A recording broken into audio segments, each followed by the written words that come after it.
তো প্রথম থেকে শুরু করে, যেহেতু আজকে আমার একটি কেকের প্রমোশন হয়েছে, তো তার জন্য আমি খুবই এক্সাইটেড ছিলাম। এর জন্য খুব তাড়াতাড়ি সকাল 11টার দিক দিয়ে আমি রওনা দিয়ে দিয়েছি কেক রিসিভ করার জন্য।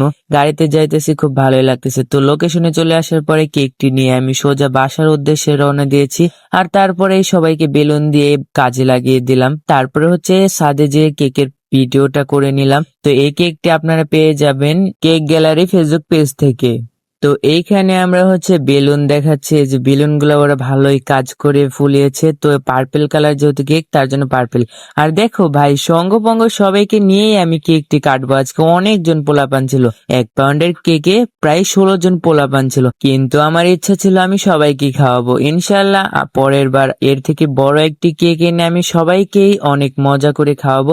এই কেকটিও খুবই ইয়ামি ছিল, আমি সবাইকে একটু একটু করে খাইয়ে দিয়েছি। ইনশাল্লাহ আমার যদি পরের বার আর একটু বড় প্রমোশন হয়, তাহলে আমি ওদের আরো বড় করে খাওয়াবো, ইচ্ছা আছে। তো সবাইকেই এক টুকরো করে দিয়েছি, যার ভাগ্যে যার নসিবে যতটুকু আছে সে ততটুকু পেয়েছে। তো এখন সবাইকে খাইয়ে কেকটা দেখছিলাম। এরপরে সবাইকে আমি আমার বোনকে ফার্স্টে কেকটা দিলাম, তারপর আমি আমার চাচাতো বোনকে কেকটা দিয়েছি। ওর সাথে একটু মজা করতে ভালোই লাগে, তো মজা করে দিয়ে দিয়েছি। তারপরে আমরা এখানেই শেষ করলাম। সবাই ভালো থাকবেন, আল্লাহ হাফেজ।